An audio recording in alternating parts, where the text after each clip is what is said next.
Okay, one of the main goals of this class is to figure out how to logically assign numerical values to things that happen by chance. And the first homework, one of the goals of that was to motivate these ideas. And so I asked you to do two things. I asked you to take a quarter. I asked you to flip it and count how many times you get heads. Now, what's interesting about a quarter is it's very symmetric. There's two sides, heads and tails. And there's really no reason for us to believe that when we flip this coin, heads is any more likely than tails. If you contrast that with the idea of flipping a cup like this, what you'll quickly see is while a coin has two possible things, heads or tails, this cup has three options. It could land right side up, upside down, or on its side. And the main observation is with a coin, we have some intuition that, heads is one of the two options and tails is one of the two options. And since the coin is symmetric, we just assume that they're equally likely. Heads is just as likely as tails. When you look at the cup, however, we clearly see through experiment that right side up is not as equally likely as on its side, nor are either of those equally as likely as landing upside down. And so what we need to do is we need to develop a theory that allows us to distinguish between the cup and the coin. And also, we need this theory to allow us to assign what we're going to call probabilities. And we hope that when we assign these probabilities, they agree with our intuition when our intuition applies. So here we are. Okay, so let's just quickly think of what's most important from this first assignment, and that is that a coin has two outcomes, heads and tails. The cup has three outcomes, side, right side up, upside down. And what we'd like to do is we would like to say things like, if I flip this coin 10 times, the probability I get 4 heads is blah. Or we would like to say something like, if I toss this cup in the air, the probability that it lands upside down is blah.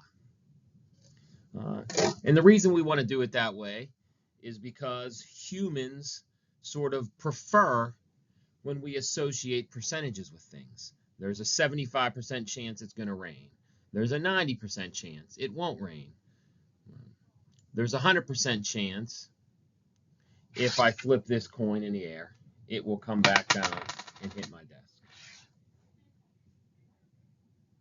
So in order to do this properly, in order to distinguish between these two experiments, what we need to do is we need to make definitions. And from these definitions, we need to logically deduce some mathematical formulas. All right, so our first big definition is an experiment. An experiment is anything that we can observe. It doesn't have to mean somebody sitting in a white coat in a laboratory. An experiment is just an observation that you can sort of control, like flipping a coin 1 time is an experiment. Flipping a coin 40 times is an experiment. Flipping a cup is an experiment. Looking outside to see if it's raining is an experiment. Rolling a die is an experiment. And when we perform an experiment, what we do is we have to be able to specifically say what the possible outcomes of the experiment are. And for example, when I flip this cup, there are 3 outcomes. When I toss a coin 2 times, there are 4 outcomes, which we'll see in a second. And if you're not quite sure why, pause the video and write down what can happen when I toss a coin 2 times. So what we like to do in mathematics is we like to organize and collect things, and we give them names so that it's easier to refer when we need to refer to them at any given point. And the name we give to the collection of all outcomes is the sample space. So if you look at the slide, you'll see if the experiment is tossing 1 coin, there are 2 outcomes.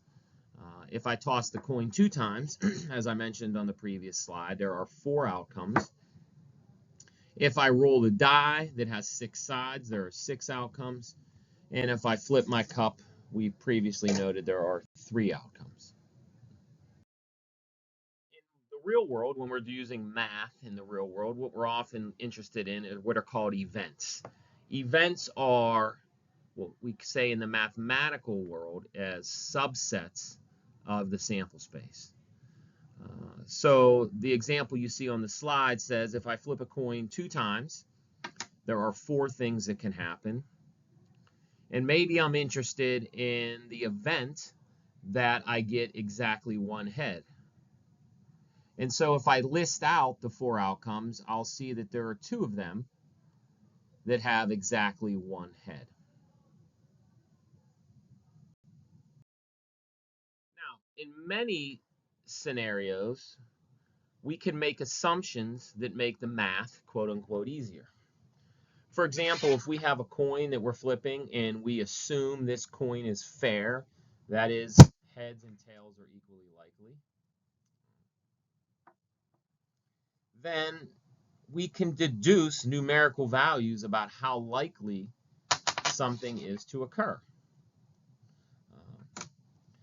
So, as I've mentioned a few times already, if I take this coin and flip it, our assumption is that heads and tails are equally likely. We cannot make that assumption when talking about a cup. We know that the cup landing like this is the same likelihood, at least intuitively, as the cup landing like this.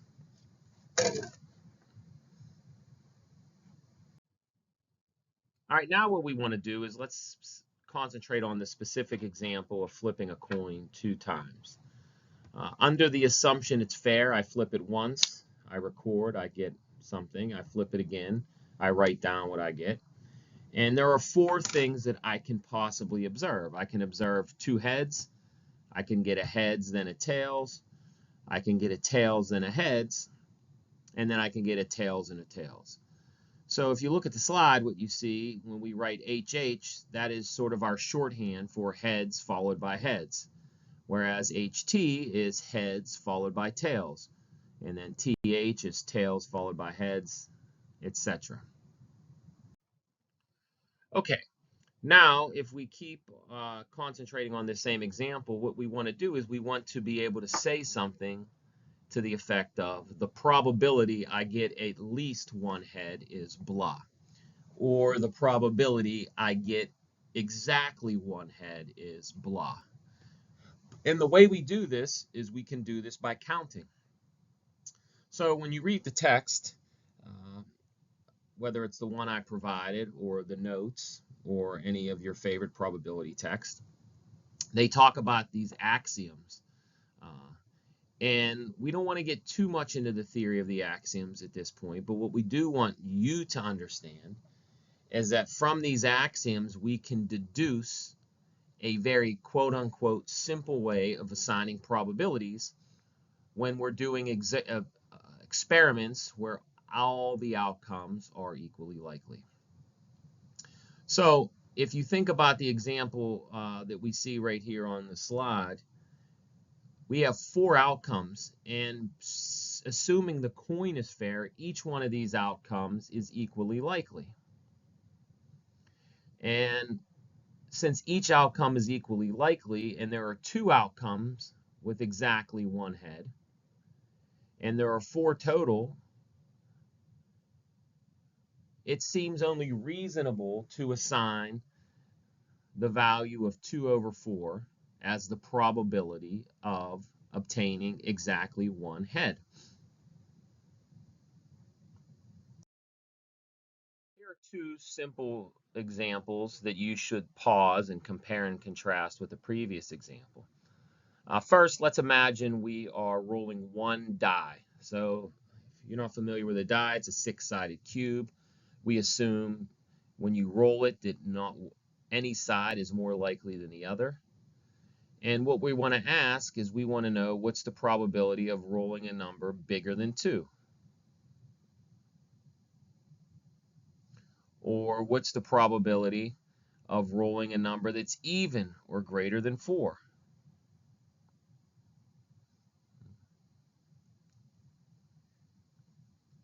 On the other hand, what if we have a deck of cards and I want to pick one card at random from the deck? I might want to know what's the probability I choose a heart. Well, we would say there are 13 hearts and there's 52 total cards. And so we would assign the numerical value of 13 over 52 as the probability or the likelihood that you draw a heart. So the two previous examples on the two slides that came before this one both relied on counting as a means of assigning probabilities. This turns out to not only be the intuitive way of doing it, but also the logically sound way of doing it. So if you study probability from a theoretical perspective, what you can do is you can build up from the axioms the following formula that is on the bottom of the slide. That is, the probability of any event occurring is equal to the number of elements in that event divided by the number of elements in the sample space.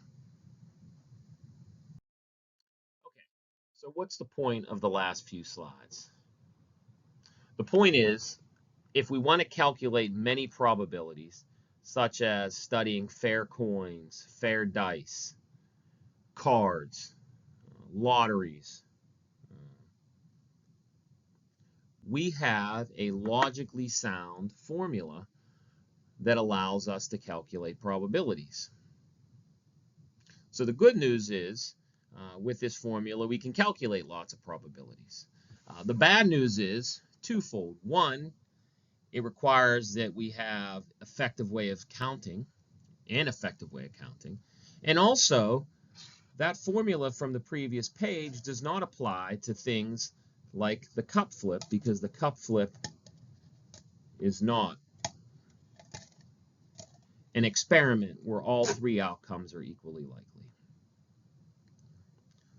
So what we need to do going forward is solidify our understanding of things like coin flips or any experiment where the outcomes, I should say, are all equally likely. And then we have to use that knowledge to build up a way to study things more real-world-ish, such as the cup flip, or things like finance, or things like gambling, or things like weather. And the list goes on and on and on, but there are many, many things that we want to observe, and we'd like to quantify their likelihood. But we can't do that unless we have a notion for understanding, first, simple experiments like coin flips, and then build it up to more complicated things like studying the weather, or flipping a cup, or trying to guess stock prices next month. See you soon.